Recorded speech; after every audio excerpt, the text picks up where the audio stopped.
Little Tales Lab! Welcome back, little scientists and story lovers. I'm Vesper, your lab storyteller. I hope you enjoyed our last video. Let me know in the comments what you thought. If you'd like your story to be featured next, drop your ideas below. Who knows? Maybe your mystery will be the center of our next tale. And don't forget, if you haven't already, smash that like button, subscribe, and share this video with fellow explorers and story lovers. Ready for a new story? Let's go!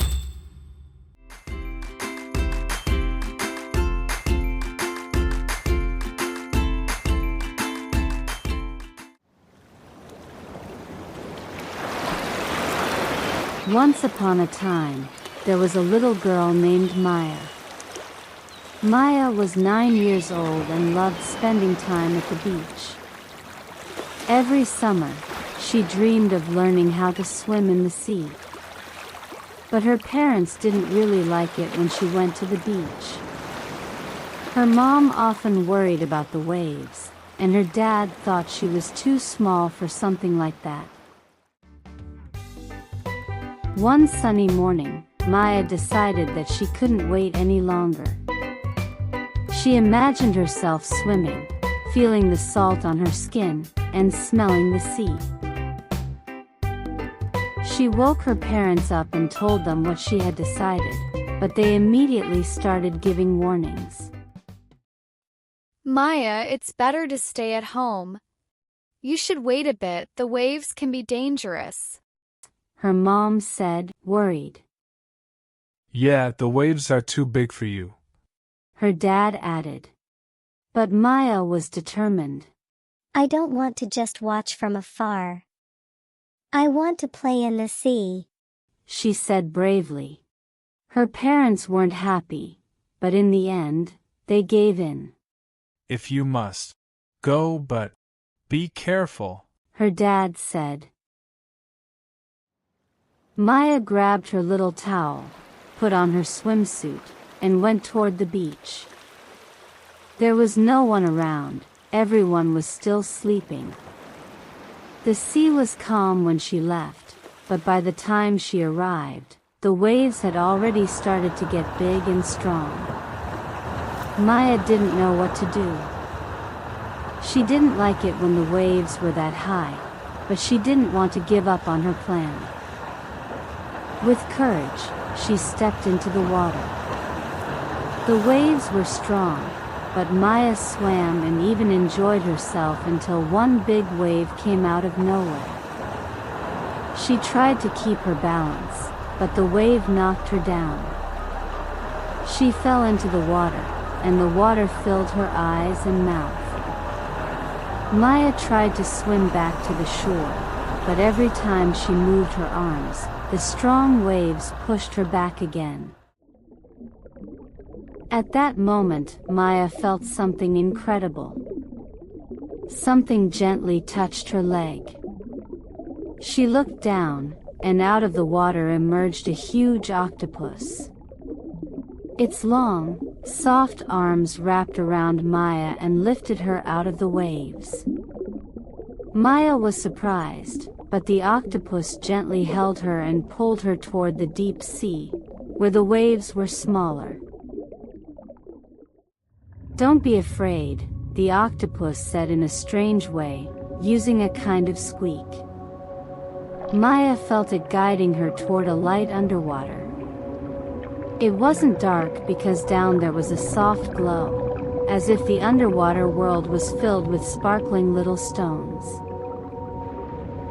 Soon, they reached large doors. They were made of old stone, covered with seaweed. The octopus opened them with its long tentacles and led Maya inside. When Maya stepped into those secret rooms, she felt like she had entered a fairy tale. In front of her was a huge castle, but it didn't look like any other castle. It was abandoned, yet full of secrets.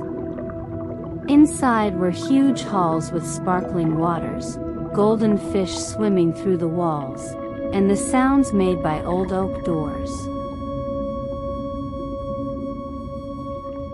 "Welcome to my world," the octopus said, using its squeaky voice, but Maya understood. Maya was amazed. "This is incredible.